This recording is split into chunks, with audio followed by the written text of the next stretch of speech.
हरे कृष्णा திருப்பி சொல்லுங்க. ஓம் நமோ பகவதே வாசுதேவாய.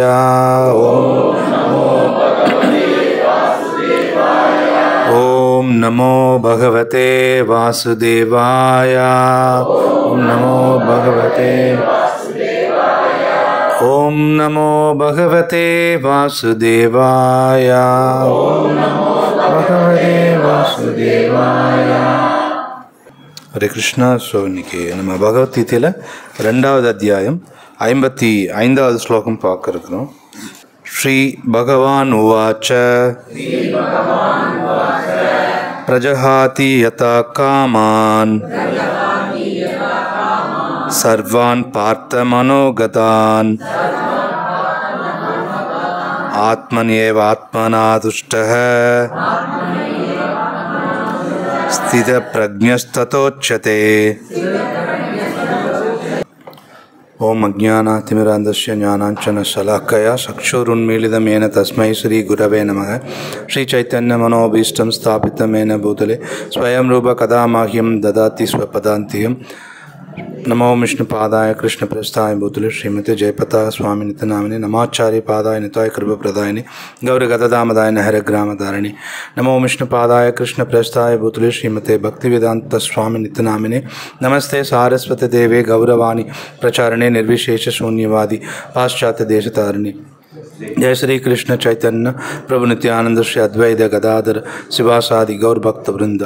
हरे कृष्णा कृष्ण कृष्ण हरे हरे हरे राम राम राम हरे हरे. हरे कृष्ण. श्री राधा श्याम सुंदर भगवान की जय. श्री प्रभुपाद की जय. ஸோ பகவத்கீதை 2வது அத்தியாயம் 55வது ஸ்லோகம் பார்க்க இருக்கிறோம். மொழிபெயர்ப்பும் பொருளையும் வழங்கிய ஆச்சாரியர் அபயச்சரணாரவிந்த பக்திவேதாந்த சுவாமி ஸ்ரீல பிரபுபாத் கி ஜெய். கூட சொல்லுங்க. ஸ்ரீ பகவான் உவாச்ச புருஷோத்தமராகிய முழு முதற் கடவுள் கூறினார். பிரஜஹாதி துறந்து, யதா எப்போது, காமான் புலனுகர்ச்சிக்கான ஆசைகள், சர்வான் எல்லாவிதமான, பார்த்த ஹிருதாவின் மைந்தனே, மனகதான் மனக்கற்பனையின், ஆத்மனி ஆத்மாவின் தூய நிலையில், ஏவ நிச்சயமாக, ஆத்மனா தூய்மையான மனதால், துஷ்டக திருப்தி அடைந்து, ஸ்தித பிரஜ்ஞ திவ்யமாக நிலை பெற்ற, ததா அச்சமயத்தில், உச்சியத்தே கூறப்படுகிறான். மொழிபெயர்ப்பு. புருஷோத்தமராகிய முழுமுதற் கடவுள் கூறினார். பார்த்தனே, எப்போது ஒருவன் தனது மனக்கற்பனையினால் எழும் புலனுகர்ச்சிக்கான எல்லா ஆசைகளையும் துறந்து தூய்மை அடைந்த மனதுடன் தன்னில் திருப்தி அடைகின்றானோ, அப்போது அவன் தெய்வீக உணர்வில் நிலை பெற்றவனாக அறியப்படுகிறான். பொருளுரை. கிருஷ்ண உணர்வில் இறைவனின் பக்தி தொண்டில் முழுமையாக நிலை பெற்றிருப்பவர் பெரும் முனிவர்களது நற்குணங்கள் எல்லாவற்றையும் பெறுகின்றனர். ஆனால் இத்தகு தெய்வீக நிலையில் நிலை பெறாதவனோ தனது சொந்த மனக்கற்பனைகளை சார்ந்திருப்பது உறுதி என்பதால் எவ்வித நற்குணங்களும் அவனிடம் இருப்பதற்கு வாய்ப்பு இல்லை என்று ஸ்ரீமத் பாகவதம் உறுதிப்படுத்துகிறது. எனவே மனக்கற்பனைகளால் எழும் புலனுகர்ச்சிக்கான ஆசைகள் அனைத்தையும் துறந்தாக வேண்டும் என்பது இங்கு சரியாக கூறப்பட்டுள்ளது. இந்த புலனிச்சைகளை செயற்கையாக துறக்க முடியாது. ஆனால் கிருஷ்ண பக்தியில் ஈடுபட்டால் பெரும் முயற்சிகள் ஏதுமின்றி புலனிச்சைகள் தானாகவே அடங்கி விடுகின்றன.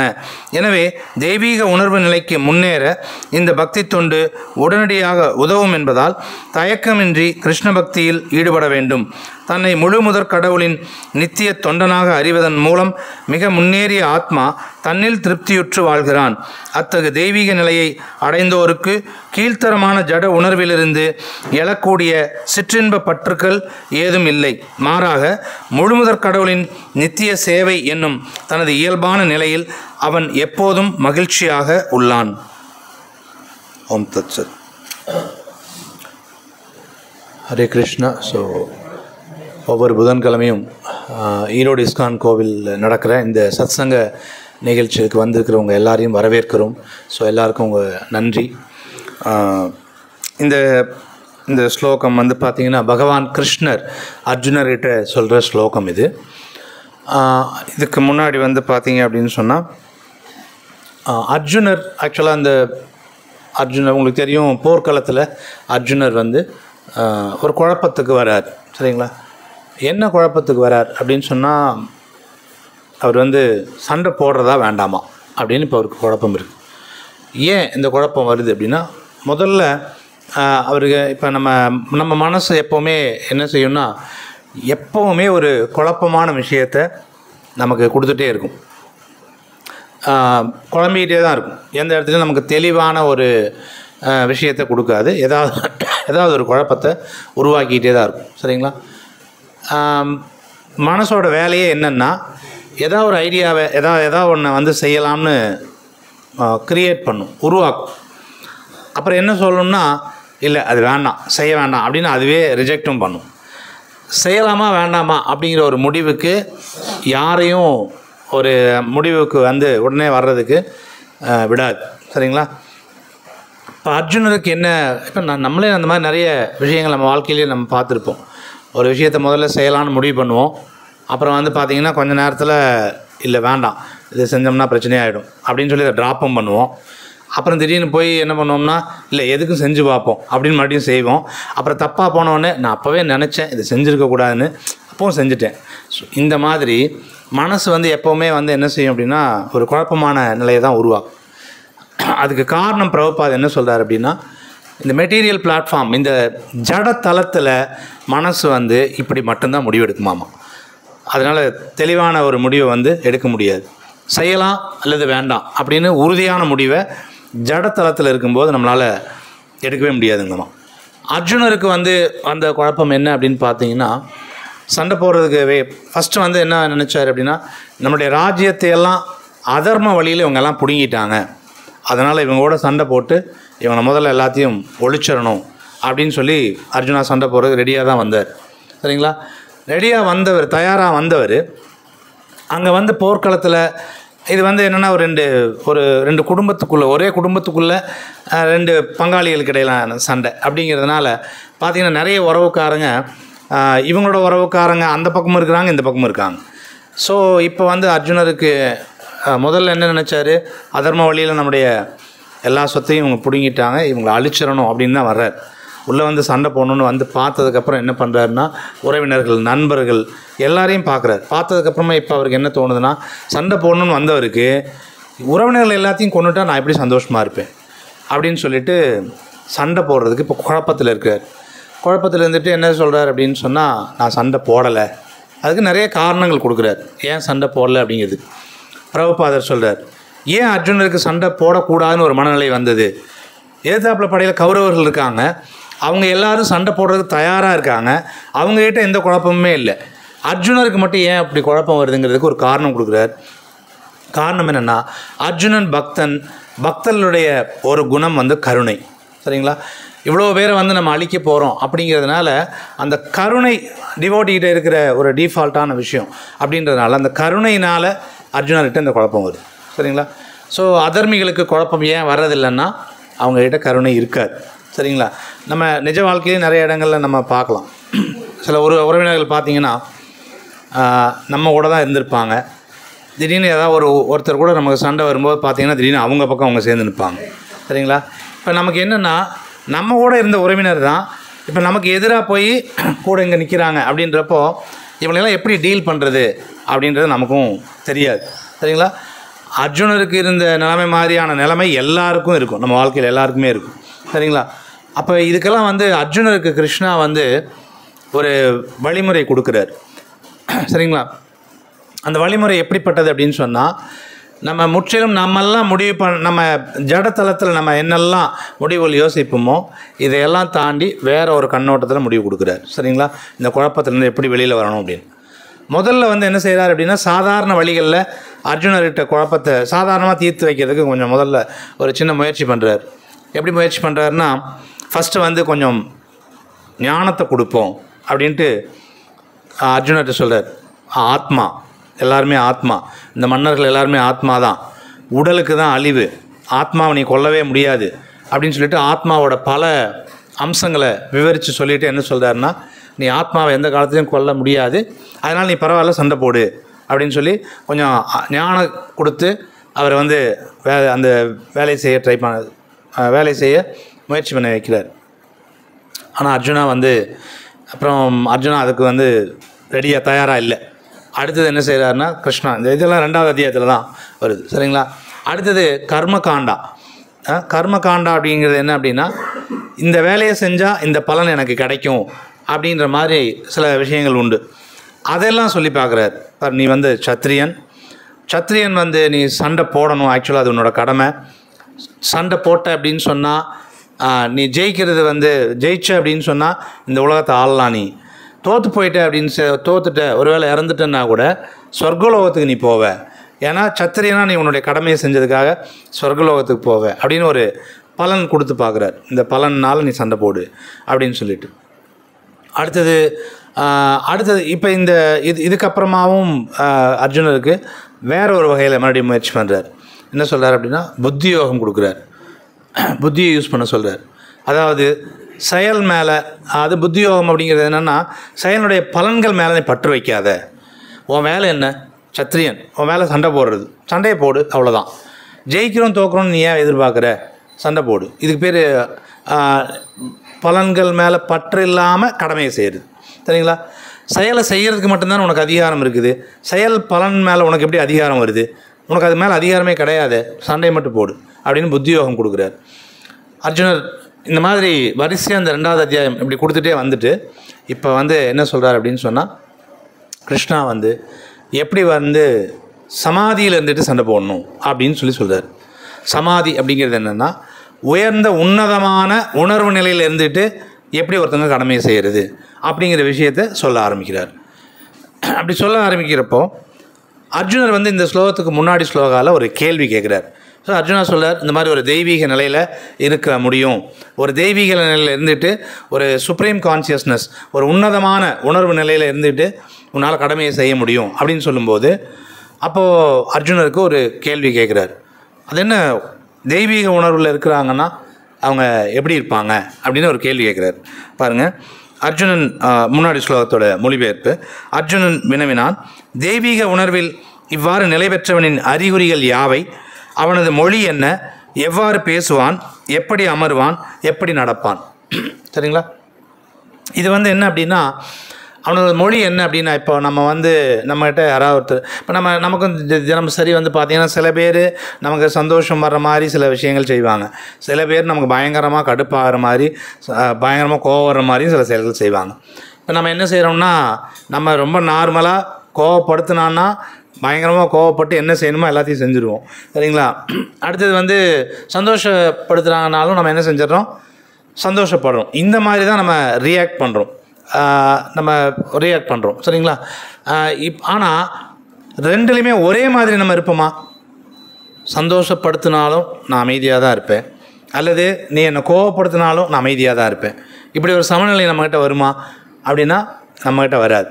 நம்ம ரியாக்ட் பண்ணுறதெல்லாம் வேறு மாதிரி இருக்கும். சரிங்களா? என்ன காரணம்னா, நம்ம தெய்வீக உணர்வு நிலையில் இல்லை, சுப்ரீம் உன்னத உணர்வு நிலையில் நம்ம இல்லை. சரிங்களா? நம்ம ஜடத்தலத்தோட உணர்வு நிலையில் தான் இருக்கிறோம். அதனால் நம்ம உடனே எப்படி ரியாக்ட் பண்ணுவோம் அப்படின்னா, இந்த ஜடத்தலத்தில் 3 குணங்களுக்கு உட்பட்டு நான் உடனே ரஜோ குணத்துலேயோ தமோ குணத்துலேயோ அல்லது சத்துவ குணத்துலேயோ 3 குணத்தில் ஏதாவது ஒரு விதமாக நான் ரியாக்ட் பண்ணிவிடுவேன். ரொம்ப பெரும்பாலாக பார்த்தோம்னா ரஜோ தமோ குணத்தில் தான் நம்ம ரியாக்ட் பண்ணுவோம். ஒன்றும் தீவிரமாக காட்டிடுவோம், இல்லைன்னா முட்டாள்தனமாக ஏதாவது செஞ்சுருவோம். சரிங்களா? நீங்கள் நிறைய ஜெயிலில் நடந்த இந்த கொலை செஞ்ச சில பேரையெல்லாம் விசாரித்தாங்கன்னா அதில் ஒரு ஆய்வு இருக்குது. நிறைய பேர் பார்த்திங்கன்னா அந்த க்ஷணத்தில் நான் என்ன பண்ணுறதுன்னு தெரியல, நான் பண்ணிட்டேன், இப்படி இருக்கிறவங்க நிறைய பேர் இருக்காங்க. சரிங்களா? 95% அப்படி தான் இருப்பாங்க. பிளான் பண்ணி கொலை பண்ணவங்களாம் இருக்க மாட்டாங்க. ஸோ அது வந்து பார்த்திங்க அப்படின்னா ஒரு தமோ குண நிலையில் ரியாக்ட் பண்ணிடுது, அந்த மாதிரியான நிலைமை. சரிங்களா? அப்போது தெய்வீக உணர்வு நிலையில் எப்படி ஒருத்தவங்க எப்படி இருப்பாங்க அப்படின்னு சொல்லி அர்ஜுனா கேட்குறாரு. அப்படி கேட்கும்போது கிருஷ்ணா வந்து ஆன்சர் பண்ணுறாரு. சரிங்களா? அப்போ தெய்வீக நிலையில் இருக்கிறவங்க எப்படியெல்லாம் இருப்பாங்க அப்படின்னு சொல்கிறப்போ வர இந்த முதல் ஸ்லோகம் தான் இது. இந்த தெய்வீக நிலையில் இருக்கிறவங்களுடைய சில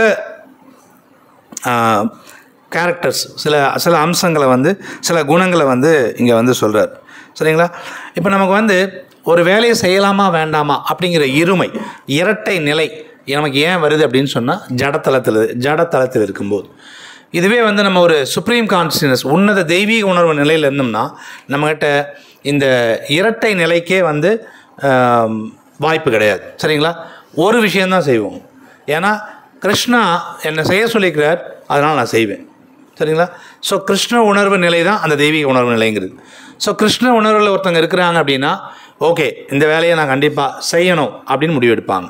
அல்லது இந்த வேலையா இது செய்யக்கூடாது அப்படின்னு முடிவெடுப்பாங்க. ஒரு முடிவை தெளிவாக எடுக்க முடியும். செய்யலாம் வேண்டான்னு 2 நிலைமை வராது. பகவான் சொல்லியிருக்கிறார், அதனால் நான் அதை செய்கிறேன். பகவானுக்கு இது பிடிக்காது, அதனால் நான் செய்யலை. இப்படி தெளிவான ஒரு முடிவு வந்து நம்மகிட்ட இருக்கும். சரிங்களா? செய்யலாம் வேண்டாம் அப்படி அந்த மாதிரி இரட்டை நிலை வந்து நம்மகிட்ட வராது. சரிங்களா? நம்ம வந்து இந்த உன்னத நிலையில் இல்லாததுனால தான் இந்த பிரச்சனை வந்து நமக்கு வருது. சரிங்களா? இப்போ நம்ம உன்னத நிலை அப்படிங்கிறது என்ன அப்படின்னு சொன்னால், முதல்ல அந்த உன்னத நிலை, அந்த உன்னத உணர்வு நிலைக்கு வர வேண்டிய ஒரு சில படிநிலைகள் இருக்குது. சரிங்களா?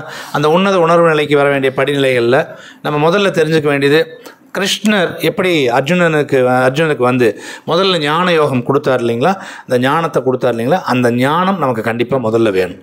அந்த ஞானம்ங்கிறது நாம் வந்து இந்த உடல் கிடையாது அப்படிங்கிறத முதல்ல நம்ம புரிஞ்சுக்கணும். சரிங்களா? உடல் கிடையாது அப்படின்னு புரிஞ்சுக்கிட்டா போதுமா அப்படின்னு சொன்னால், இன்னொன்று இந்த உடல் கிடையாதுன்னு புரிஞ்சுக்கிட்டா போதுமா, நம்ம ஆத்மா அப்படின்னு நம்ம நினச்சிட்டோம்னா போதுமா அப்படின்னா அதுவும் பத்தாது. அடுத்த நிலை வந்து பகவானுடைய சேவகன், கிருஷ்ணனுடைய அறிவுரைப்படி நான் நடந்துக்க வேண்டியவன் அப்படிங்கிற விஷயமும் நம்மக்கிட்ட வந்து வரணும். சரிங்களா? அப்போது தெய்வீக உணர்வு நிலைக்கு ஒருத்தங்க ஏற்றம் பெறணும், மேலே போகணும் அப்படின்னா அவங்க முதல்ல தான் யாருங்கிறத புரிஞ்சுக்கணும், தான் ஆத்மா அப்படிங்கிற விஷயத்தை உணரணும். ஆக்சுவலாக சரிங்களா? வெறுமனே தகவலை நம்ம தெரிஞ்சு வச்சுருக்கிறோம். ஈவன் நான் உள்பட நானும் தகவலாக தான் சொல்கிறேன். மூத்த பக்தர்கள்ட்டேருந்து கேட்டது, பிரபுபாதருடைய சொற்பொழிவுலேருந்து கேட்டது, புத்தகங்களில் படித்தது, இந்த விஷயங்களை திருப்பி தான் நான் சொல்கிறேன் நான். அப்போ முதல்ல நமக்கு உணர்வு நிலை, நம்ம ஆத்மாங்கிறத முதல்ல உணரணும். முதல் படி அதுதான். சரிங்களா? அடுத்தது இந்த ஆத்மாவோட அடுத்த படி என்னென்னா பகவானுடைய சேவகனாக இருக்கணும் அப்படின்ட்டு. அதாவது பக்தி ரசாமிர்த சிந்தில் சொல்லப்பட்டிருக்கு, ரிஷிகேச சேவனம். சரிங்களா? நம்முடைய புலன்களை எல்லாம் புலன்களுடைய அதிபதியோட சேவையில் ஈடுபடுத்தணும் அப்படின்னு சொல்லி சொல்லப்பட்டிருக்கு. புலன்கள்னால் நம்மளுடைய புலன்கள், கண், காது, மூக்கு, வாய்த்தோல், இதெல்லாமே. அடுத்தது ரிஷிகேஷர் யார் அப்படின்னா, புலன்களின் அதிபதி யாருன்னா பகவான் கிருஷ்ணர். இப்போ என்னுடைய புலன்கள் எல்லாத்தையும் நான் என்ன செய்யணும், பகவானுடைய சேவையில் ஈடுபடுத்தணும். சரிங்களா? ஆனால் நம்ம மாறா என்ன செய்கிறோம் அப்படின்னா, புலன்கள் எல்லாமே என்னுடைய சேவைக்காக நான் உபயோகப்படுத்த முயற்சி பண்ணுறேன். சரிங்களா? இந்த புலன்கள் மூலமாக நம்ம என்ன செய்யணும் விருப்பப்படுறோம், சுவையாக சாப்பிடணும்னு நினைக்கிறோம். சரிங்களா? அழகான விஷயங்கள் பார்க்கணும் அப்படின்னு நம்ம நினைக்கிறோம், நல்ல விஷயங்களெல்லாம் கேட்கணும்னு நினைக்கிறோம். ஆனால் நல்ல விஷயங்கள்னால் நம்மளை பற்றி கேட்கணும்னு நினைப்போம், அல்லது வேறு ஏதாவது மற்றவங்களை பற்றி ஏதாவது அது என்ன சொல்வீங்க, மற்றவங்களை பற்றி புறம் பேசுகிறது ஏதாவது பேசுனாங்கன்னா புறம் பேசுகிறது, குறை பேசுகிறத பற்றி கேட்கணும்னு நம்ம நினைக்கிறோம்.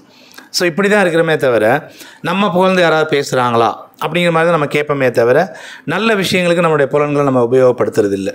சரிங்களா? அப்போது இந்த புலன்கள் எல்லாமே வந்து நம்ம என்ன பண்ணுறோன்னா, ஈவன் வாய்த்தோல் அண்டு கண், காது, மூக்கு எல்லாமே வந்து நம்மளுடைய சேவையில் தான் நம்ம ஈடுபடுத்தணும். பகவானோட சேவைக்கு ஈடுபடுத்தும் போது தான் என்ன ஆகும்னா படிப்படியாக தூய்மை அடைய ஆரம்பிக்கும். சரிங்களா? புலன்கள் தூய்மை அடைஞ்சிட்டே வந்தால் தான் நம்ம என்ன செய்ய முடியும்னா அந்த தெய்வீக தலத்துக்கு நம்ம வந்து ஏற்றம் பெற முடியும். சரிங்களா? இப்போ வந்து நம்ம புலன்கள் மூலமாக என்ன அனுபவிக்கிறோம் அப்படின்னா, இப்போ சுவையாக சாப்பிட்றோம்னு வச்சுக்கோங்களேன். நாம் வந்து இந்த புலன்களை ஏன் நம்மளுடைய சேவைக்கு யூஸ் பண்ணுறோம், கிருஷ்ணருக்கு நம்ம ஏன் உபயோகப்படுத்துறது இல்லை அப்படின்னு பார்த்தீங்கன்னா, நம்ம சந்தோஷமாக இருக்கணும் அப்படிங்கிறதுக்காக எல்லா செயலும் செய்கிறோம். எல்லா புலன்களையும் ஏன் நம்மளோட சேவையில் ஈடுபடுத்துகிறோம்னா, நம்ம சந்தோஷமாக இருக்கணும் அப்படிங்கிறதுக்காக. சரி, என்ன சந்தோஷங்கள் அனுபவிக்கிறோம் நம்ம இங்கே அப்படின்னு பார்த்தீங்கன்னா, இப்போ நான் சுவையாக சாப்பிடணும்னு நினைக்கிறேன். சரிங்களா? சுவையாக சாப்பிட்ணுன்னா என்ன சுவையாக சாப்பிட்றோம் நம்ம? ஸ்வீட்டு, வேறு ஏதாவது ஸ்வீட்டு, காரம், எதுனாலும் அவங்கவுங்களுக்கு பிடிச்ச மாதிரி சாப்பிட்றோம். ஓகே, ஸ்வீட் வந்து நம்ம இஸ்கான் புல்லட் அப்படின்னு வச்சுக்கோங்க, குலோப் ஜாமுன், அது இஸ்கான் புல்லட்னு சொல்லுவாங்க.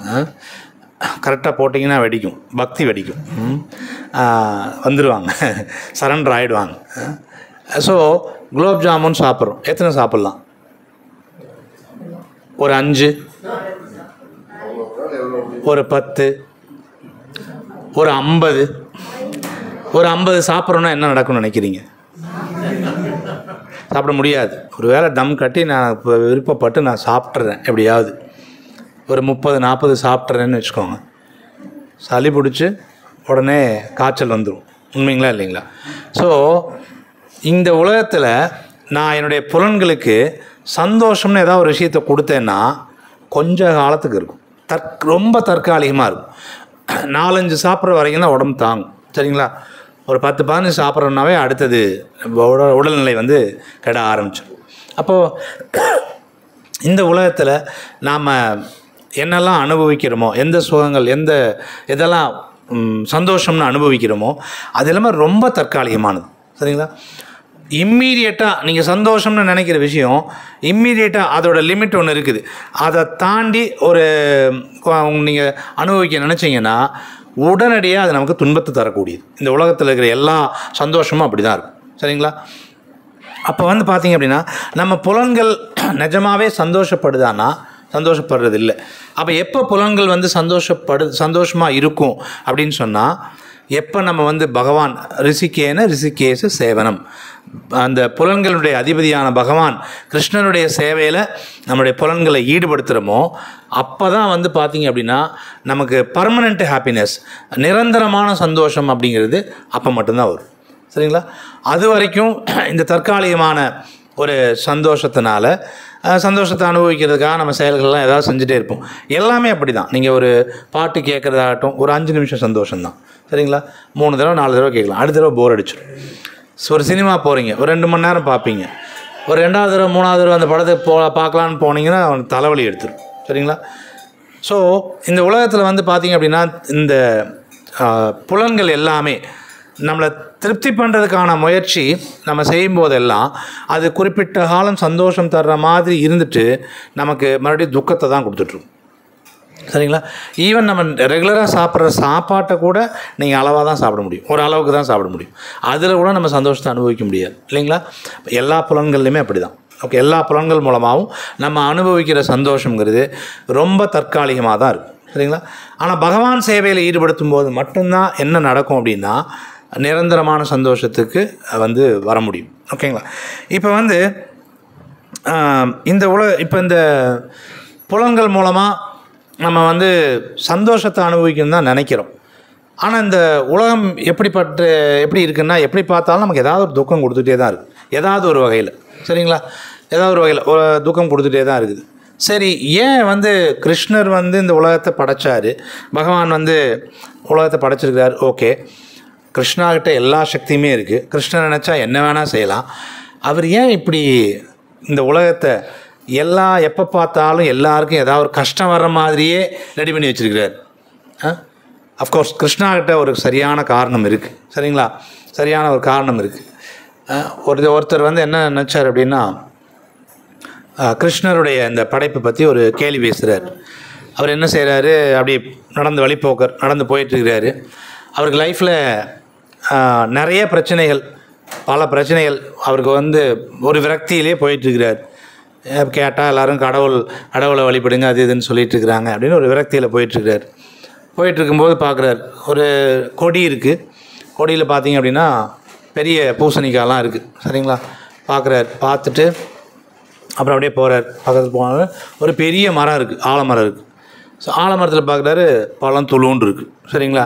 இவர் உடனே என்னன்றாரு, என்ன கடவுளோட படைப்பு பெருசாக கடவுளை பற்றி பேசுகிறாங்க, இந்த கொடி கீழே கிடக்குது, துளுண்டு கொடி கிடக்குது, இதில் இவ்வளோ பெரிய பழத்தை வச்சுருக்காரு. மரம் எவ்வளோ பெருசு இருக்குது, இந்த மரத்தில் பழம் வச்சா பெரிய பழம் வச்சா எவ்வளோ பெரிய பழம் வந்து வைக்க முடியும்? என்ன படைப்பு ஒன்றும் சரியில்லை, கடவுளுக்கு சரியாக தெரியல அப்படின்னு சொல்கிறார். அப்புறம் அவருக்கு அப்படி ரொம்ப தூரம் நடந்து வந்ததில் ஒரு களைப்பு. சரி, அப்படி மரத்தடியில் படுக்கிறார். சரிங்களா? ஒரு ஆலமரத்துலேருந்து ஒரு 2-3 பழம் பிடுங்கி மூஞ்சியில் விழுவுது, முகத்து மேலே விழுவுது. சரிங்களா? மேலே விழுந்தோடனே எந்திரிக்கிறார். எந்திரிச்ச உடனே ஃபீல் பண்ணுறார், இல்லை கடவுள் கரெக்டாக தான் படைச்சிருக்கிறாரு. இவ்வளோ பெரிய மரத்தில் அந்த பூசணிக்காய் மாதிரி பெரிய பழம் இருந்திருந்து 2-3 பழம் இப்போ என் மூஞ்சியில் விழுந்திருந்தா என் கதை இப்போவே முடிஞ்சிருக்கும் அப்படின்னு சொல்லிட்டு. சரிங்களா? அந்த மாதிரி கடவுளோட படைப்பு சரியானதாக இருந்தாலுமே நம்மக்கிட்ட ஒரு கேள்வி இருக்கும், ஏன் இந்த உலகம் இந்த மாதிரி சந்தோஷம் கொடுக்குற எந்த விஷயமுமே வந்து தற்காலிகமான சந்தோஷம் இருக்கிற மாதிரியே இவர் ஏன் வந்து வச்சுருக்கிறார்? எல்லாருக்கும் ஏதாவது ஒரு பிரச்சனை வருது, வேறு யார் மூலமாவது. சரிங்களா? நான் வந்து இந்த உடல் எடுத்திருக்கேன். இந்த உடல் வந்து எனக்கு கொடுக்கப்பட்டது, நான் வாங்கினதில்லை. சரிங்களா? எனக்கு ஆண் உடல் வேணும், பெண் உடல் வேணும், யாராவது போய் கேட்டு வாங்கின யார்ட்டையாவது கிடையாது. நான் எங்கேயாவது இந்தியாவில் பிறக்கணும், அல்லது அமெரிக்காவில் பிறக்கணும், நியூயார்க்கில் பிறக்கணும், ஐரோப்பாவில், லண்டனில், பாகிஸ்தானில் யாராவது கேட்டு வாங்கினாங்களா? லிஸ்ட் ஏதாவது கொடுத்தாங்களா? இதில் டிக் பண்ணுங்கள், உங்களை அந்த ஊருக்கு அனுப்புகிறோம் அப்படின்னு?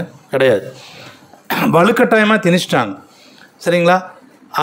நாய் உடல், பூனை உடல் கேட்டு வாங்கிச்சா? கிடையவே கிடையாது. எல்லா ஆத்மாக்களையும் ஏதாவது ஒரு உடலில் கட்டாயப்படுத்தி உள்ளே வச்சுருக்காங்க. சரிங்களா?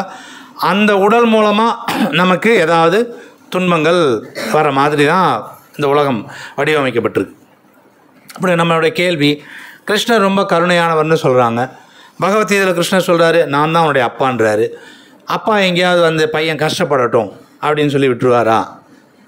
எல்லோரும் கஷ்டப்படுற மாதிரி இவனை ஒரு இடத்துல கொண்டு போய் வச்சுருவோம் அப்படின்னு வச்சுருவாரா அப்படின்னா, ஸோ நம்மக்கிட்ட வந்து இந்த மாதிரியான ஒரு கேள்வி வந்து கண்டிப்பாக வரணும். ஏன் இந்த மாதிரி துக்கமாக இருக்கிற மாதிரி வச்சுருக்கிறார் அப்படின்னு சொன்னால், வேதங்கள் சொல்லுது இந்த உலகம் ஒரு சிறைச்சாலை அப்படின்னு சொல்லுது. இப்போ சிறைச்சாலைனா எப்படி இருக்கணும்? இப்போ சிறைச்சாலையில் ஒருத்தன் யார் வருவான், தப்பு பண்ணிட்டு ஒருத்தன் உள்ளே வருவான். அவங்ககிட்ட வந்து நம்ம என்ன கொடுக்குறோம்? ஓகே, உனக்கு வந்து தேவையான எல்லா வசதிகளையும் கொடுத்து, அவனுக்கு எல்லா சுதந்திரத்தையும் கொடுத்து, அவன் கேட்குறதெல்லாம் கொடுத்து எல்லாம் பண்ணுறீங்கன்னு வச்சுக்கோங்க. அவன் என்ன பண்ணுவான்னு நினைக்கிறீங்க? ரொம்ப சௌகரியமாக இருந்துக்குவான். சரிங்களா? பரவாயில்லைங்க, ஒன்றும் பிரச்சனை இல்லை. சிறைச்சாலைங்கிறது வந்து ஒன்றும் அந்த மாதிரியான இடம் இல்லை, ஜாலியான இடம் தான், ஒன்றும் பிரச்சனை இல்லை அப்படின்னு அங்கே இருந்துக்குவான். சரிங்களா? அப்போ என்ன நடக்கணும் அவனுக்கு? அந்த சிறைச்சாலை எதற்கான இடம் அப்படின்னா, நமக்கு வந்து ஏன் அந்த இடத்துல உள்ள கஷ்டங்கள் வரும்போது தான் அவனுக்கு ஒழுங்காக சாப்பாடு கிடைக்கக்கூடாது, ஒழுங்கான தூக்கம் நேரம் இருக்கக்கூடாது, அவன் இஷ்டத்துக்கு தூங்கணும்னு நினைக்கக்கூடாது, அவன் இஷ்டத்துக்கு சாப்பிட்ணுன்னு நினைக்கக்கூடாது, அவன் இஷ்டத்துக்கு எங்கேயும் வெளியில் போகக்கூடாது. போட்டு நல்லா அவனை வந்து வாட்டி வதச்சோம்னா அவன் என்ன ஃபீல் பண்ணுவான்னா, ஏன்டா நம்ம வாழ்க்கை எப்படி இருக்குது, இவ்வளோ கஷ்டத்தில் கொண்டு வந்து வந்ததுக்கு காரணம் என்ன? நான் பண்ண தப்பு தான் காரணம். அப்போ நான் வந்து என்ன செய்யணும்? இனி இந்த தப்பு செய்யக்கூடாது, இந்த இடத்துக்கு நான் வரக்கூடாது அப்படின்னு எப்போ முடிவு பண்ணுவான்? கஷ்டமான சூழ்நிலையில் இருந்தால் தான் முடிவு பண்ணுவோம். ரொம்ப சௌகரியமான சூழ்நிலையில் அப்படி ஒரு முடிவை நம்ம எடுக்க மாட்டோம். அதனால தான் இது ஜெயில், இது சிறைச்சாலை. இந்த சிறைச்சாலையில் நம்ம எல்லாருக்கும் ஏன் இந்த மாதிரி ஏதாவது ஒரு துக்கம் எல்லாருக்கும் இருக்கும், இல்லாமல் யாருக்கும் இருக்குது அப்படின்னு சொல்கிறாங்க அப்படின்னா, ஒருவேளை அவங்க பியூர் டிவோட்டியாக இருக்கணும். அப்படி இருந்தாங்கன்னா மட்டும்தான் முடியும். மற்றபடி எல்லாருக்கும் ஏதாவது ஒரு கவலை, ஒரு துக்கம், ஒரு சோகம் இருந்துட்டு தான் இருக்கும். ஓகேவா? இப்போ நீங்கள் இதையெல்லாம் கொடுக்கறதுக்கு காரணம் என்ன அப்படின்னா, நம்மளை திருத்திக்கணும். இந்த உலகத்தில் நம்ம பண்ண தப்பு என்ன அப்படிங்கிறதுலேருந்து திருத்திக்கணும். அப்போ என்ன நம்ம தப்பு பண்ணிகிட்டு இருக்கிறோம்? என்னுடைய புலன்களை திரும்ப திரும்ப நான் என்னுடைய சேவையில் ஈடுபடுத்தி நான் சந்தோஷமாக இருக்கிறதுக்கு முயற்சி பண்ணி, என்னுடைய உணர்வை வந்து நான் திரும்ப திரும்ப ஏதாவது ஒரு உணர்வை உருவாக்கி, இதே உலகத்தில் நான் திரும்ப திரும்ப நான் எடுத்துகிட்டு இருக்கிறேன் அப்படிங்கிறத நம்ம முதல்ல புரிஞ்சுக்கணும். அப்போ நம்ம என்ன செய்ய வேண்டியது என்ன அப்படின்னு சொன்னால், நம்ம முதல்ல இங்கேருந்து நம்ம திருந்தணும். என்னுடைய புலன்கள் பகவானுடைய அனுகிரகத்தினால இதெல்லாம் எனக்கு கிடச்சிருக்கு, இது எல்லாத்தையும் நான் பகவான் சேவையில் ஈடுபடுத்தணும் அப்படிங்கிறப்போ இந்த மாதிரியான ஒரு மனநிலை வரும்போது மட்டும்தான் அவங்க என்ன செய்ய முடியும்னா, இந்த உலகத்துலேருந்து இந்த சூழ்நிலைகள்லேருந்து, கஷ்டமான சூழ்நிலைகள் ஏன் வருதுங்கிறத யோசிக்கிறதுக்கான வாய்ப்புங்கிறது வரும். அப்போ தான் அவங்க எது சரி, எது நம்ம தப்பாக பண்ணிட்டோம் அப்படிங்கிறது புரியும். அப்படி புரிகிறப்ப தான் அவங்க சரியான செயல்களில் அவங்க ஈடுபடுவாங்க. ஸோ கிருஷ்ணா நம்மகிட்ட எதிர்பார்க்குறது இதுதான். நம்ம எப்போ பகவானை நோக்கி திரும்புவோம், பகவான்கிட்ட போகணும்னு விருப்பப்படுவோம் அப்படிங்கிற விஷயத்துக்காக தான் இந்த உலகம் அந்த மாதிரி வடிவமைக்கப்பட்டிருக்கு. சரிங்களா? ஸோ நம்மளுடைய செயல் எப்படி இருக்கணும்? அப்போ இங்கே அந்த தெய்வீக உணர்வு நிலையில் ஒருத்தங்க இருக்கிறாங்க அப்படின்னு சொன்னால் அவங்களுடைய செயல்கள் அல்லது அவங்களுடைய செயல்கள் எப்படி இருக்குன்னா, தன்னுடைய புலன்களை சாட்டிஸ்ஃபை பண்ணுற மாதிரி இருக்காது. சரிங்களா? சரி, ஏங்க இப்போ என்னுடைய புலன்களுக்கு நான் ஏதாவது சாட்டிஸ்ஃபை பண்ண வேண்டிய, திருப்தி பண்ண வேண்டி இருக்கே, நான் சாப்பிட்ணும் தானே, எதுவும் சுவையாக சாப்பிட்ணும் தானே, அதை எப்படி மறுக்க முடியும்? என்னுடைய புலன்களை நான் திருப்திப்படுத்தி தானே ஆகணும் அப்படின்னா பிரபுபாத சொல்கிறாரு, ஏன் பண்ணக்கூடாது? திருப்தி பண்ணு. ஆனால் எப்படி பண்ணணும் அப்படின்னா, கிருஷ்ண உணர்வோடு அது எல்லாத்தையும் சம்மந்தப்படுத்து அப்படிங்கிறார். சந்தோஷமாக இருக்கணும்னு விருப்பப்படுறியா? ஓகே, உன்னுடைய ஆசைகள் எல்லாத்தையும் அப்படியே பகவானோட இணைச்சிரு, பகவான் உணர்வோடு இணைச்சிரு அப்படின்னு சொல்கிறார். அப்போ நான் சுவையாக சாப்பிட்ணுன்னு நினைக்கிறேன். ஓகே, நீட்டாக நல்லா தயார் பண்ணுங்கள், பகவானுக்கு போகாவை கொண்டு போய் ஆஃபரிங் அர்ப்பணம் பண்ணுங்கள். அதுக்கப்புறம் பகவானுடைய கருணையாக பிரசாதமாக எடுத்து கொண்டுட்டு நீங்கள் சாப்பிடுங்க, உங்களுடைய புலன் திருப்தியை நீங்கள் செஞ்சிட முடியும் அப்படின்னு சொல்கிறார். நாக்கு திருப்திப்படுத்துறது எப்படி? அடுத்தது என்ன செய்யணும்? எங்கேயாவது போகணுங்க, எல்லாரும் ஊர் சுற்றணுங்கிற எண்ணம் எல்லாருக்கும் ஏதாவது இருக்கும். நம்ம ஊட்டி போனால் சந்தோஷமாக இருப்போமா, கொடைக்கானல் போனால் சந்தோஷமாக இருப்போமா அப்படின்னு நிறைய நம்ம மக்கள் அந்த மாதிரி முயற்சி எடுக்கிறத நம்ம பார்க்குறோம். ஊட்டி போயிட்டு வருவாங்க, இங்கே சில பேர் சிங்கப்பூர், லண்டன் போயிட்டு வருவாங்க சுற்றுறதுக்கு. போயிட்டு சந்தோஷமாக இருக்காங்களா அப்படின்னு கேட்டு பார்த்தீங்கன்னா, அப்படி சந்தோஷம் அதிகமாகிட்டே போயிடுச்சு. நான் ஊட்டி போனேன், நான் இங்கே துக்கத்தில் இருந்தேன், அங்கே போனவுடனே என்னோடய துக்கம் எல்லாமே போயிடுச்சு, முழுமையாக சந்தோஷமாயிட்டேன், இனி என் வாழ்க்கையில் துக்கம் கிடையாது, நான் திரும்ப வரும்போது தெளிவாக எல்லா துக்கமும் எங்கள் வாழ்க்கையிலேருந்து போயிடுச்சு, யாராவது சொல்ல முடியுமா? ஒன்றும் இருக்காது. தற்காலிகமாக ஒரு 3 நாள் இருக்கிற பிரச்சனையெல்லாம் இருந்தாலும் வேணும்னே வலுக்கட்டாயமாக அதெல்லாம் மறந்துட்டு ஒரு 3 நாள் சுற்றிட்டு இருந்துட்டு வந்த உடனே மறுபடியும் எல்லா பிரச்சனைகளையும் நம்ம மைண்டுக்குள்ளே ஓட ஆரம்பிச்சிடும். சரிங்களா? அப்போது எங்கேயாவது போகணுங்கிற விருப்பம் எல்லாருக்கும் இருக்குது அப்படின்னு சொன்னால் கோவிலுக்கு போகும், ஸ்ரீரங்கம் போங்க, திருப்பதி போங்க, இப்போ சில பக்தர்கள்லாம் மாயாப்பூர் போகிறாங்க, பிருந்தாவன் போங்க, பகவானை சேவிக்கிறதுக்காக பகவானுடைய தாமத்துக்கு எங்கே வேணால் போங்க. ஸோ அப்போ என்னுடைய ஆசையை நான் இங்கே என்ன பண்ணலை, நிராகரிக்கலை, முழுசாக ஆசையை கட் பண்ணலை, என்னுடைய ஆசையை பகவான் பக்கமாக திருப்பிக்கிறேன். சரிங்களா? இந்த மாதிரி ஒரு விஷயங்கள்லையும் எனக்கு கண்டிப்பாக நல்ல உறவினர்கள் வேணும், ஃப்ரெண்ட்ஷிப் வேணும். ஆனால் அந்த ஃப்ரெண்ட்ஷிப் எப்படி இருக்கக்கூடாது, என் வாழ்க்கையை கெடுத்துடக்கூடாது. சரிங்களா? இப்போ நான் என்ன பண்ணுறேன், டாஸ்மாக் போகிற ஒரு 4 பேரை நான் நண்பர்கள் ஆக்கிக்கிறேன் அப்படின்னு சொன்னால் கிளாஸுக்கு நான் தள்ளாடிட்டு தான் வருவேன். இது உண்மைங்களா இல்லைங்களா? அப்போ என்னுடைய வாழ்க்கை எப்படி இருக்கணும், என்னுடைய வாழ்க்கை ரொம்ப நல்லா இருக்கணும், நல்ல உறவுகளோடு இருக்கணும் அப்படின்னா பக்தர்களோட உறவை நம்ம எடுத்துக்கணும். சரிங்களா? இந்த மாதிரி ஒரு இடங்கள்லையும் ஒவ்வொரு விஷயத்தையும் எனக்கு என்னெல்லாம் தேவைப்படுதுன்னு நான் நினைக்கிறேனோ அதையெல்லாம் கிருஷ்ண உணர்வு சம்மந்தப்பட்ட விஷயங்கள் கூட நான் கொஞ்சம் திருப்பிக்கணும். அப்படி கிருஷ்ண உணர்வோடு எல்லாத்தையும் சம்மந்தப்படுத்தி என்னுடைய வாழ்க்கையை நான் அமைச்சிக்கிறேன்னு வச்சுக்கோங்களேன், அதுதான் நம்ம தெய்வீக உணர்வு நிலைக்கு வந்துட்டோம் அப்படிங்கிறதுக்கான அடையாளம். சரிங்களா? அந்த தெய்வீக உணர்வு நிலையில் இருக்கிறவங்க என்ன செய்வாங்க அப்படிங்கிறத இங்கே கிருஷ்ணர் சொல்கிறார். என்ன சொல்கிறாரு? மனக்கற்பனையினால் எழும் புலனுகர்ச்சிக்கான எல்லா ஆசைகளையும் துறந்து அப்படின்னு சொல்லிட்டார். அப்போது அவங்க எதுக்கு ஆசைப்படுவாங்க? இந்த ஜடத்தலத்தில் அல்லது ஜட உலகத்தில் இருக்கிற எல்லா புலன்களுக்கான எல்லா ஆசைகளையும் என்ன பண்ணணும், அவங்க துறந்துடணும், விட்டுறணும் அப்படின்றாங்க. ஆனால் நமக்கு எப்படி சொல்லி கொடுக்குறாங்கன்னு பாருங்கள். இந்த உலகத்தில் நம்ம சந்தோஷமாக இருக்கணும் அப்படின்னு சொன்னால் சில நீங்கள் விளம்பரங்கள்லாம் பார்த்தீங்கன்னா தெரியும். சரிங்களா? ஏதாவது விளம்பரங்கள், ஒரு துணி துவைக்கிறதுக்கு ஏதாவது ஒரு லிக்விட் வச்சுருப்பான், சொல்லுவான், நீ இந்த லிக்விட் வச்சு துணி துவைச்சேன்னா துணியெல்லாம் பளிச்சுன்னு ஆகிடும். நீ வந்து ஆஃபீஸ்க்கு போகும்போது ரொம்ப புது ட்ரெஸ் போட்டுட்டு போகிற மாதிரி இருக்கும். வாழ்க்கையில் மகிழ்ச்சி வரும் அவன் சொல்லி கொடுக்குறது. சரிங்களா? மகிழ்ச்சி வர்றதுக்கு ஒரு வாஷிங் மிஷின் விற்கிறவன் அவன் ஒரு ஆடு கொடுப்பான், இந்த வாஷிங் மிஷினை வாங்கு, நீ வந்து வாழ்க்கையில் சந்தோஷமாகிடுவேன். சரியா? சில பேர் இந்த பைக்கை வாங்குங்க அல்லது இந்த காரை வாங்குங்க, வாழ்க்கை சந்தோஷமாயிடும். இந்த மாதிரி பல விளம்பரங்களை நம்ம எல்லா இடங்கள்லையும் பார்க்க முடியும்.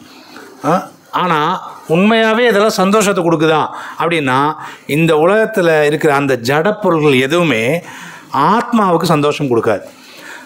ஆத்மா ஒரு உணர்வு உள்ள பொருள். உணர்வு இல்லாத பொருள் வந்து அதுக்கு சந்தோஷத்தை கொடுக்கவே முடியாது. உணர்வு உள்ள பொருளுக்கு உணர்வு உள்ள இன்னொரு நபர் தான் வந்து சந்தோஷம் கொடுக்க முடியும். சரிங்களா?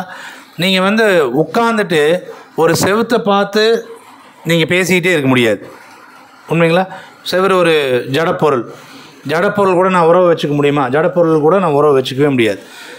ஜடத்தை கூட நீங்கள் வந்து பேசி உணர்வு இல்லாத ஒரு பொருள் கூட நம்முடைய உறவை வளர்க்கவே முடியாது. சரிங்களா? நம்ம உறவு இருக்கணும் அப்படின்னு சொன்னால் நமக்கு இன்னொரு உணர்வு உள்ள நபர் தான் வேணும். அந்த உணர்வில் சுப்ரீம் கான்சியஸ்னஸ், உன்னத உணர்வு உள்ள பகவான் கூட நம்முடைய உறவை வளர்த்துக்கணும் அப்படின்னு நம்ம நினைக்கும் போது என்ன ஆகும் அப்படின்னா, அந்த உன்னத உணர்வு தளத்தில் நம்ம இருக்கும்போது பார்த்திங்க அப்படின்னா நம்மளுடைய புலன்கள் எல்லாமே முழுமையாக சந்தோஷமாக இருக்கும். சரிங்களா? ஸோ அதனால் கிருஷ்ணா இங்கே நமக்கு என்ன சொல்கிறார் அப்படின்னு சொன்னால், அந்த தெய்வீக உணர்வில் ஒருத்தங்க இருக்காங்க அப்படின்னா அவங்ககிட்ட நம்ம மனக்கற்பனை நிறைய பண்ணுவோம். மனக்கற்பனை பண்ணாத நபர்களே இருக்க மாட்டோம். சரிங்களா? சில பேர் வந்து நம்ம கிருஷ்ணாட்ட வேணும்போது எனக்கு நல்ல வேலை கொடுங்க. சில பேர் வந்து எங்கள் வீட்டில் 100 பவுன் தான் இருக்குது, ஒரு 200 பவுன் வாங்குகிற அளவுக்கு வசதி கொடுங்க. சில பேர் 10 ஏக்கரா தான் வாங்கியிருக்கேன், 20 ஏக்கரா வாங்குறதுக்கு நான் ட்ரை பண்ணிகிட்ருக்கிறேன், இதெல்லாம் எனக்கு கிடைச்சதுன்னா பரவாயில்ல அப்படின்னு சொல்லிட்டு பதவி உயர்வு கொடுங்க அப்படின்னு சொல்லிட்டு போய் நிறைய பேர் வந்து தேவர்கள்ட்ட, பகவான்கிட்ட, கிருஷ்ணர்கிட்ட, பெருமாள்கிட்ட எல்லார்ட்டையும் கேட்குறாங்க. ஒருவேளை கொடுத்துட்றாங்கன்னு வச்சுக்கோங்க, நீங்கள் நம்ம போய் கேட்டு சரி பையன் ஏதோ ஆசைப்பட்றான் கொடுத்துருவோம் அப்படின்னு கொடுத்துட்றாங்கன்னு வச்சுக்கோங்க, அதுவுமே வந்து அது நமக்கு நல்ல வரமெல்லாம் ஒன்றும் கிடையாது. சரிங்களா? ஏன்னா இந்த உலகத்தின் பொருள்கள் மேலே பற்று இருக்கிற வரைக்கும் நம்மளால் என்ன செய்ய முடியாது அப்படின்னா, இந்த உலகத்தை விட்டு நீங்கள் வெளியில் போக முடியாது. சரிங்களா? இந்த உலகத்தை பற்றி கிருஷ்ணா என்ன சொல்கிறாரு அப்படின்னா, துக்க ஆலயம் அப்படின்னு தான் சொல்கிறார். சரிங்களா? அப்போ ஆட்டோமேட்டிக்காக இந்த உலகத்தில் இருக்கிற, ஏற்கனவே இந்த உலகம் அப்படி தான் வடிவமைக்கப்பட்டிருக்கு, ஏதாவது ஒரு வகையில் எனக்கு வந்து கஷ்டங்கள் தான் வந்துட்டுருக்கும். அப்போ ஆட்டோமேட்டிக்காக நான் வந்து ஏதாவது எல்லா வரங்களும் வாங்குகிறேன், இங்கே நிறைய சொத்து சேர்க்குறதுக்கோ அல்லது எனக்கு நிறைய நான் கேட்ட எல்லா வசதிகளுமே எனக்கு இங்கே கிடைக்கிது அப்படின்னா, நான் வந்து மறுபடியும் திரும்ப வேறு உடல் எடுத்து இங்கேயே தான் கஷ்டப்பட்டுட்டு இருக்க போகிறேன். இது எப்படின்னா, நான் வந்து ஜெயிலில் இருக்கேன்னு வச்சுக்கோங்க, ஜெயிலில் போய் ஒரு ஜெயிலை பார்த்துக்கிற இன்சார்ஜிக்கிட்ட, ஜெயிலர்கிட்ட போய், சார் நான் வந்து எனக்கு வந்து இந்த ரூம் வந்து வசதி கம்மியாக இருக்குது, நீங்கள் எனக்கு நல்லா ஏசி வசதியெல்லாம் உள்ள இன்னொரு ரூம் கொடுங்க அப்படின்னு சொல்லி கேட்டு வாங்கிட்டு போய் இன்னொருத்தர் இருக்கிறான்னு வச்சுக்கோங்களேன். அவனை நம்ம என்னன்னு சொல்லுவோம்? நீ ஜெயிலில் இருக்கிற, ஒரு ரூமில் இருக்கிற, இன்னும் கொஞ்சம் நல்ல ஃபெசிலிட்டியெல்லாம் நல்ல வசதியெல்லாம் இருக்கிற மாதிரி அந்த ரூம் கொடுங்க, நான் அங்கே போய் இருக்கிறேன் அப்படின்னு போய் ஒருத்தன் போகிறான் அப்படின்னு சொன்னால் நம்ம கண்டிப்பாக அவனை என்னன்னு சொல்லுவோம்? கண்டிப்பாக அவனை முட்டாள்னு சொல்லுவோம். என்ன காரணம்? ஏன்னா ஜெயிலை விட்டு வெளியில் வந்தால் அதை விட பயங்கரமாக சந்தோஷமாக இருக்கலாம். அங்கே ரூமை மாற்றிக்கிட்டு வசதிகளை அதிகப்படுத்திக்கிட்டே போனோம்னா நான் சந்தோஷமாக இருக்கிறேன் அப்படின்னு சொல்லி ஒருத்தன் சொல்லவே முடியாது. ஜெயிலுக்குள்ளே இருந்துட்டு நாம் என்ன செஞ்சிட்ருக்கிறோம்னா, ஆக்சுவலாக அதை தான் செஞ்சிட்ருக்கிறோம். எல்லார்கிட்டையும் போய் எனக்கு இந்தந்த வசதிகள்லாம் கொடுங்க கேட்குறோம். கொடுக்குறாங்கன்னு வச்சுக்கோங்களேன், நான் இந்த பற்றுக்கள் காரணமாக திரும்ப இதே உலகத்தில் வேறு ஒரு உடலில் இருக்க போகிறேன், அவ்வளோதான். ஸோ அப்போது இங்கேயே எனக்கு வேறு வசதிகளோட இதே ஜெயிலில் வேறு ரூமில் போய் நான் இருக்கிறதுக்கு தான் நான் முயற்சி பண்ணுறேனே தவிர, இந்த ஜெயிலை விட்டு நான் வெளியில் போகணும் அப்படிங்கிற முயற்சியை நான் செய்யவே இல்லை. சரிங்களா? அப்போ நம்ம செய்ய வேண்டியது என்ன அப்படின்னா, இங்கே கிருஷ்ணா சொல்கிறாரு, தெய்வீக உணர்வு நிலைக்கு எல்லோரும் நம்ம போக முடியுமா அப்படின்னா, கண்டிப்பாக எல்லோரும் போக முடியும். சரிங்களா? எல்லோரும் தெய்வீக உணர்வு நிலைக்கு போக முடியும். ஏன்னா கிருஷ்ணா அதை தான் சொல்கிறார். அதை போகிறதுக்கு என்ன செய்யணும் அப்படின்னு சொன்னால் ரொம்ப சிம்பிள். மன்மனா பவ மத்பக்தோ, உன் மனசை முதல்ல என் மேலே வை, அடுத்து என் பக்தனா ஆகும். இந்த 2 விஷயங்கள் ஒருத்தங்க செஞ்சிடறாங்கன்னு வச்சுக்கோங்களேன், அவங்களுக்கு வந்து பார்த்திங்கன்னா இந்த உலகத்தில் ஒன்று போயிடுச்சேங்கிற கவலை இருக்காது, ஒன்று கிடைக்கலைங்கிற வருத்தமும் இருக்காது. தாங்கிட்ட இருக்கிறது போனாலும் கவலைப்பட மாட்டாங்க, இதெல்லாம் எனக்கு இல்லையேன்னு ஏக்கமும் பட மாட்டாங்க. இந்த நிலை தான் வந்து பார்த்திங்க அப்படின்னா தெய்வீக உணர்வு நிலை. இந்த தெய்வீக உணர்வு நிலைக்கு வரணுன்னா அதுக்கு முன்னாடி நம்ம செய்ய வேண்டியது என்ன அப்படின்னா கிருஷ்ணனுடைய பக்தராக ஆகணும். ஸோ கிருஷ்ணனுடைய பக்தர் ஆகிறதுக்கு நம்ம ஏற்கனவே சொன்னோம், நம்ம புலன்கள் எல்லாத்தையும் பகவானுடைய சேவையில் ஈடுபடுத்தினா போதும். சரிங்களா? அதில் முக்கியமாக நம்ம பார்த்திங்க அப்படின்னு சொன்னால் ரொம்ப இருக்கிற புலன்கள்லேயே ரொம்ப மோசமான புலன் எதுன்னு பார்த்தா நாக்கு தான். சரிங்களா? ஸோ இந்த நாக்கு வந்து என்ன செய்யும்னா கண்டதை பேசிக்கிட்டே இருக்கும், எதையாவது சாப்பிட்டுட்டே இருக்கும். சரிங்களா? இந்த ரெண்டும் சேர்ந்து என்ன பண்ணும் அப்படின்னு சொன்னால் நம்மளுடைய எல்லா உணர்வையும் கெடுக்கும். நம்ம சாப்பிட்ற சாப்பாடு எல்லா விதமான உணர்வையும் வந்து உருவாக்கும். எல்லா மோசமான உணர்வுகளையும் கண்டதை சாப்பிட்றோம்னா எல்லா மோசமான உணர்வுகளையும் கொண்டுட்டு வந்துடும். கண்டதை பேசிகிட்டு இருக்கிறோம்னா எல்லா கர்மாவையும் எல்லா விதிகளை கர்மாவையும் எனக்கு கொண்டுட்டு வரும். அப்போ இந்த நாக்கை முதல்ல ஒழுங்குபடுத்தணும் அப்படின்னு சொல்லி தான் ஆச்சாரியார்கள் சொல்கிறாங்க. அப்போ அந்த பிரபுபாத சொல்றார், இந்த நாக்கை ஒழுங்குபடுத்தணும் அப்படின்னா 2 விஷயம் கண்டிப்பாக, 2 விஷயத்துக்கு மட்டும்தான் நாக்கை யூஸ் பண்ணணுமாம்மா, வேறு எதுக்குமே நாக்கை யூஸ் பண்ணக்கூடாது. ஒன்று பகவானுடைய புகழ் பாடுறது. சரிங்களா? ஹரே கிருஷ்ணா கிருஷ்ண கிருஷ்ணா ஹரே ஹரே, ஹரே ராமா ராம ராமா ஹரே ஹரே. பகவானுடைய நாமம் சொல்கிறதுக்கு, பகவானுடைய பெருமையை பாடுறதுக்கு இதுக்கு உபயோகப்படுத்தணும். அடுத்தது பகவானுடைய பிரசாதத்தை சுவைக்கிறதுக்காக மட்டும்தான் உபயோகப்படுத்தணும். இந்த 2 விஷயங்கள் நாக்கை சரி பண்ணிங்கனாவே மற்ற எல்லா உணர்வுகளையும் சரி பண்ணிட முடியும், எல்லா புலன்களையும். ஏன்னா ஒரு புலன்களையும் நம்ம உபயோகப்படுத்தணும். ஸோ முக்கியமாக ரொம்ப மோசமானது நாக்கு. இப்போ நாக்கு நாக்குக்கு இந்த 2 விஷயத்தை தவிர வேறு எந்த விஷயத்தையும் நம்ம ஆக்சுவலாக நாக்குக்கு கொடுக்கக்கூடாது. சரிங்களா? ஸோ இதுதான் பிரபுபாத சொல்கிற விஷயம். ஸோ புலன்கள் எங்கேயாவது அமைதியாக இருக்குமானா இருக்காது. ஏன்னா ஆத்மா எல்லா புலன்களையும் உபயோகப்படுத்துது. ஆத்மா எப்போவுமே சுறுசுறுப்பாக இருக்கும். ஆத்மா சோம்பலாக இருக்கிற ஒரு ஆப்ஜெக்ட் கிடையாது. ஆத்மா எப்போவுமே சுறுசுறுப்பாக இருக்கும். ஏதாவது செயல் செஞ்சுக்கிட்டே இருக்கணும் அப்படிங்கிறது ரொம்ப விருப்பப்படும். அப்போ அந்த செயல்கள் நமக்கு இந்த பௌதிக தளத்தில் இருக்கும்போது தான் நம்முடைய உணர்வு மந்தமாக இருக்குது. அந்த ஜட உணர்வில் இந்த மாதிரியான குழப்பங்கள் எல்லாமே நம்ம வாழ்க்கையில் வந்துட்டுரும். நம்ம எப்போ வந்து உன்னத உணர்வுக்கு நம்மளுடைய புலன்களில் உன்னத உணர்வை கூட தொடர்பு படுத்தி எல்லா புலன்களையும் நம்ம செயல்படுத்த ஆரம்பிக்கிறோமோ அப்போ என்ன நடக்கும் அப்படின்னு சொன்னால் நமக்கு வந்து எந்த குழப்பமும் வந்து நமக்கு வாழ்க்கையில் இப்போ வராது. சரிங்களா? ஸோ அதனால் கண்டிப்பாக நம்முடைய அதே மாதிரி ஆசைகளெல்லாம் இல்லாமல் இருக்கிறது. இங்கே வந்து பிரபுபாத எல்லா ஆசைகளையும் துறக்கணும்னு சொல்லிட்டு இதை நம்ம செயற்கையாக செயல்படுத்த முடியாது. சில பேர் அந்த மாதிரி முயற்சி பண்ணுவாங்க. எனக்கு வந்து ஸ்வீட் இனிமேல் நான் சாப்பிடக்கூடாது அப்படின்னு நான் முடிவு பண்ணுறேன் அப்படின்னு சொல்லிட்டு ஸ்வீட்டை ஸ்டாப் பண்ணுவாங்க. அப்புறம் அதுக்கு அடுத்த வாரத்தில் இந்த வாரத்துலேருந்து நான் இனிமேல் ஸ்வீட்டை சாப்பிட மாட்டேன் அப்படின்னா ஸ்வீட்டை சாப்பிட்டாங்கன்னு அர்த்தம். சரிங்களா? இந்த வாரத்தில் அந்த நம்ம வருஷ ஆரம்பத்தில் இந்த காமெடியெல்லாம் கரெக்டாக நடக்கும். ஜனவரி 1ஆம் தேதி ஆச்சுன்னா இந்த வருஷத்துலேருந்து அப்படின்னு சொல்லி நான் இதெல்லாம் செய்கிறேன் அப்படின்னு ஒரு முடிவு பண்ணுவாங்க நிறைய பேர். அது கரெக்டாக அந்த வாரம் வரைக்கும் தான் தாங்கும். மறுபடியும் அடுத்த வருஷத்தில் மறுபடியும் புதுசாக அதே விஷயத்தை மறுபடியும் ஆரம்பிப்பாங்க. இந்த வருஷத்துலேருந்து நான் இதை ஆரம்பிக்கிறேன் அப்படின்னு சொல்லிட்டு. சரிங்களா? அதனால் ஆசைகளை செயற்கையாக கட்டுப்படுத்த முடியாது. ரொம்ப ஆக்டிவான புலன்கள், ஆத்மா ஆக்டிவாக இருக்கிறதுனால, புலன்கள் ஆக்டிவாக இருக்கிறதுனால ஆசையை செயற்கையாக கட்டுப்படுத்த முடியாது. இப்போ ஒரு பையன் பயங்கரமாக குறும்பு பண்ணிகிட்டு இருக்கான்னு வச்சுக்கோங்களேன், அவனை வந்து நீங்கள் கண்ட்ரோல் பண்ணி உட்கார வச்சிங்கன்னா ரொம்ப நேரம்லாம் உட்கார வைக்க முடியாது. சரிங்களா? கொஞ்சம் நேரம் உங்கள் கண்ட்ரோலுக்காக அவன் உட்காந்துட்டு இருப்பான். அப்புறம் பார்த்தீங்கன்னா நீங்கள் அப்புறம் இல்லைன்னு சொன்னாலோ அல்லது உங்கள் கண்ட்ரோல் இல்லை அல்லது நீங்கள் கொஞ்சம் வேறு ஏதாவது பிஸி ஆனீங்கன்னா அவன் மறுபடியும் பழையபடி தான் இருப்பான். அப்போ அவனை வேறு ஏதாவது ஒரு உருப்படியான விஷயத்துக்கு நம்ம வந்து அவனை ஈடுபடுத்தணும்.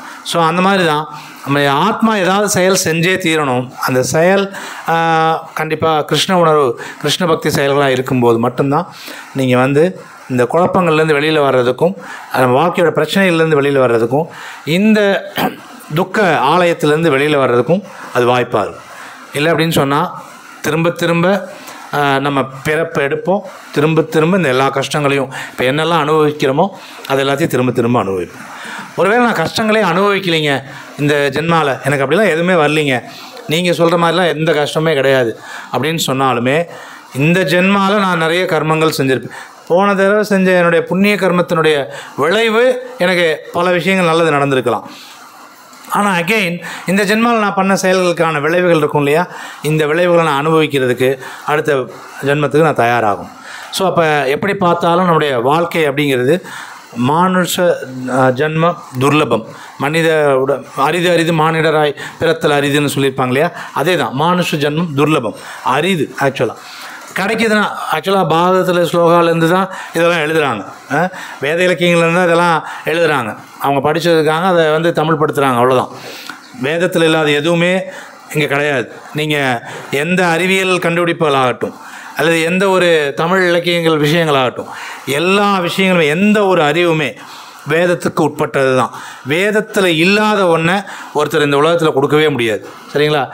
அதனால் சொல்கிற விஷயங்கள் என்ன அப்படின்னு சொன்னால், இந்த மனித உடல் கிடச்சிருக்குது அப்படிங்கிறப்ப பார்த்திங்கன்னா நமக்கு ஒரு வாய்ப்பு என்ன அப்படின்னு சொன்னால், நம்ம யாருன்னு கண்டிப்பாக அந்த தன்னுணர்வை நம்ம அடைய முடியும், நம்ம யாருங்கிறத தெரிஞ்சுக்க முடியும், கடவுள் யாருங்கிறதையும் தெரிஞ்சுக்க முடியும், கடவுள் உணர்வில் நம்மளுடைய புலன்களை ஈடுபடுத்துறதுக்கான வாய்ப்புங்கிறதும் இப்படி இருக்கும்போது ரொம்ப அற்புதமாக நம்ம பண்ண முடியும். அதனால் கண்டிப்பாக எல்லோரும் அவசியம் ஹரே கிருஷ்ண மகாமந்திர ஜபம் தினசரி வீட்டில் பண்ணுங்கள். சரிங்களா?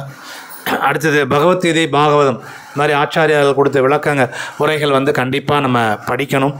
இந்த செயல்கள் மூலமாக தான் நம்ம என்ன செய்ய முடியும் அப்படின்னா, இந்த குழப்பங்கள்லேருந்து விடுபடுறதும் வாழ்க்கையோட பிரச்சனைகள்லேருந்து விடுபடுறதும் நமக்கு சாத்தியமாகும். சரிங்களா?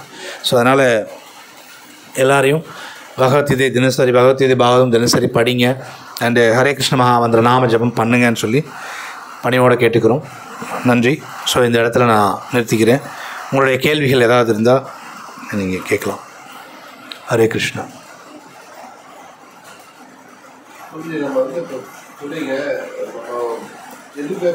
உயிருள்ள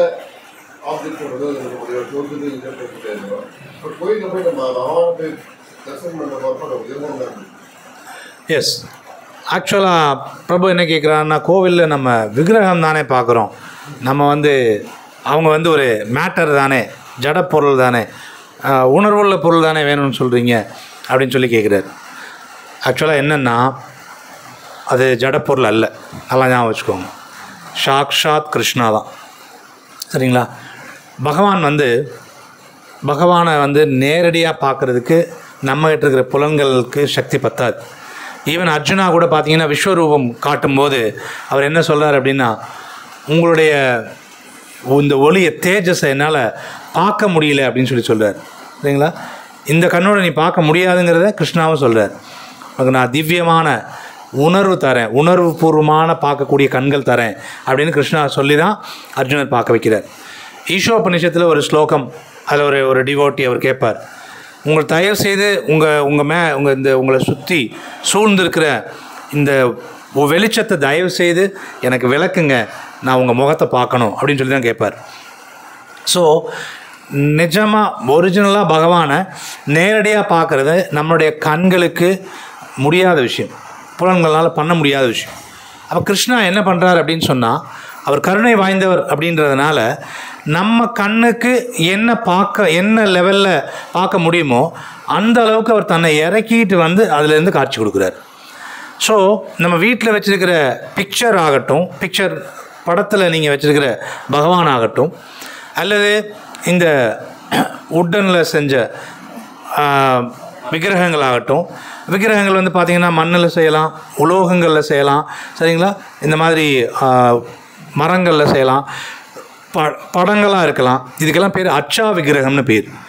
பகவான் தன்னுடைய கருணையினால் நம்மளுடைய கண்ணுக்கு புலப்படுற அளவுக்கு இறங்கி காட்சி கொடுக்குறார். சரிங்களா? அதனால் அது மரம் பொம்மை கிடையாது, சாக்ஷாத் பகவான் கிருஷ்ணா. எனக்கு தூய உணர்வு நிலை எனக்கு இல்லாததுனால கிருஷ்ணாவை பார்க்கக்கூடிய சக்தி எனக்கு இல்லாமல் இருக்குது. அதுதான் நம்ம புரிஞ்சுக்க வேண்டிய விஷயம். பகவானை நேரில் பார்த்தாலும் பகவானை பார்க்குறோங்கிற அளவுக்கு எனக்கு என்னுடைய உணர்வு சுத்தமாக இல்லை. சரிங்களா? ஆனால் பகவான் நம்மளை பார்க்குறாரு. ஆக்சுவலாக நம்ம பார்க்குறதில்ல. அதனால தான் நம்ம கிருஷ்ண கோவிலுக்கு போனால் நான் சாமியை பார்த்தேன்னு சொல்ல மாட்டாங்க, தர்ஷனம் பார்த்தேன்னு தான் சொல்லுவாங்க. தர்ஷனம்ங்கிறது அவர் காட்சி கொடுக்குறாரு, காட்சி கொடுத்ததை தான் நான் பார்க்குறேன், ஒரிஜினலாக பகவானை பார்க்கல. நீங்கள் பிரகலாத் மகாராஜ் நம்ம கூட பாடுறோமே, எத்தோ எத்தோ யாமி தத்தோ நரசிம்மா, நான் எங்கே பார்த்தாலும் அங்கெல்லாம் நரசிம்மர் தெரிகிறாரு அப்படின்னு சொல்கிறார். அதனால தான் ஹிரண்யகசிபு கேட்குறாரு, எங்கே இந்த தூணில் நான் விஷ்ணு இருக்காரா அப்படிங்கிறப்போ பிரகலாத் மகாராஜ் பார்க்குறார், தூணுக்குள்ளே இருக்கிறத பார்க்குறார். அதனால் சொல்கிறார் ஆமா இருக்கிறார் அப்படின்னு சொல்லிட்டு. சரிங்களா? நமக்கு என்னென்னா நமக்கு பகவானை விக்கிரகத்துக்குள்ளேயும் பார்க்க முடியல, சரிங்களா? எல்லா இடங்களில் இருக்கிறாரு, அதையும் பார்க்க முடியல. எங்கேயுமே நம்மளால் பகவானை பார்க்க முடியல. அவ்வளோதான் நம்மளுடைய உணர்வு நிலை, சரிங்களா? இப்போ நம்ம உணர்வு நிலை இந்த 3 குணங்களுக்கு உட்பட்டு நம்ம தெய்வீக நிலையில் இல்லாததுனால நம்மளால் விக்கிரகமாக தான் பார்க்க முடியுது. அஃப்கோர்ஸ் என்ன விஷயம்னா, ஆனால் கிருஷ்ணா நம்மளை விக்கிரகத்துக்குள்ளே இருந்து கிருஷ்ணா நம்மளை எல்லாரையும் பார்க்குறார். அண்டு நம்ம கொடுக்குற சேவைகள் அவர் ஏற்றுக்கிறார். அதனால் இந்த வடிவத்துக்கு அவர் வரார், சரிங்களா? இதுதான் பிரபு காரணம். ஹரே கிருஷ்ணா. பிரபு ஆன்சர் பண்ணிட்டேனா உங்களுக்கு? ஓகே. வேறு ஏதாவது கேள்விகள் இருந்தால் சொல்லுங்கள்.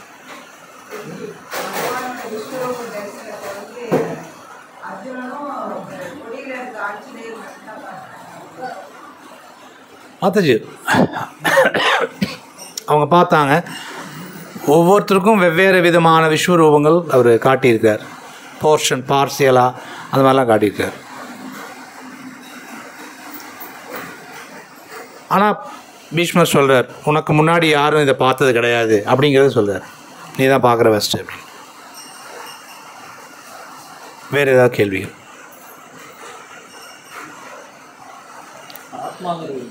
சாரி பிரபு. பிரபு ஆக்சுவலாக ஆத்மா இருக்கிறதுனால தான் நமக்கு உணர்வு இருக்குது, சரிங்களா? ஆத்மாங்கிறது இருந்தால் தான் உணர்வுங்கிற ஒரு விஷயம் இருக்கும். இப்போது ஆத்மா இல்லைன்னா உணர்வுங்கிறது இருக்காது, சரிங்களா?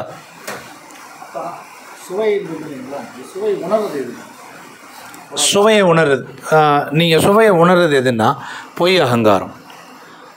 பொய் அகங்காரம் அது ஆத்மாவோட ரெப்ளிகான்னு சொல்லுவாங்க. ஆத்மா மாதிரியே ஆத்மாவோட அச்சு ஒன்று இருக்கும். அது என்ன செய்யும் அப்படின்னா, இது சுவையாக இருக்குது, இது சுவையாக இல்லை, இது சந்தோஷம் தருது, இது சந்தோஷம் தரலை அப்படின்னெல்லாம் சொல்லி ஒரு மாயைக்கு உட்பட வைக்கிறது பார்த்திங்கன்னா பொய் அகங்காரம் தான் அந்த மாதிரி செய்யும். இப்போ நமக்கு ஆக்சுவலாக ஆத்மாவுக்கு இந்த உலகத்து கூட எந்த சம்மந்தமும் கிடையாது. ஆத்மா இயல்பாகவே சந்தோஷமாக மட்டும்தான் இருக்கும். அதுக்கு துக்கம்னு ஒன்று கிடையவே கிடையாது, சரிங்களா? அது கிருஷ்ணாவுடைய அம்சம், அதுவும் சச்சிதானந்த விக்கிரகம் தான். அதுக்கு என்ன பார்த்தீங்கன்னா அதுக்கு சந்தோஷமாக மட்டும்தான் இருக்குது. அதோடய இயல்பே எப்பவும் மகிழ்ச்சியாக இருக்கிறது மட்டும்தான். அதுக்கு துக்கம்னு ஒன்று கிடையவே கிடையாது. ஆனால் அந்த துக்கத்தையே இந்த மாதிரி சுவையின்மை, சுவை இதையெல்லாம் காட்டுறதுக்கு பார்த்திங்கன்னா பொய் அகங்காரம் தான். அது ஆக்சுவலாக மனசு புத்தி அதுக்கு மேலே பொய் அகங்காரம் சொல்கிறீங்களா, அந்த பொய் அகங்காரம் தான் இந்த மாதிரிலாம் உணர வைக்கிது ஆக்சுவலாக. அப்போ நாம் அந்த ஆத்மா கிருஷ்ணா கூட தொடர்பு படுத்தும் போது என்ன ஆகும் அப்படின்னா, மனசு சுத்தமாகும், புத்தி சுத்தமாகும், புத்தி கரெக்டாக மனசை கண்ட்ரோல் பண்ணும், பொய் அகங்காரம் போயிடும், உண்மையான அகங்காரம் வரும். உண்மையான அகங்காரங்கிறது என்னென்னா, பகவானுடைய சேவகன் நான் அப்படிங்கிற எண்ணம் வந்துடும்.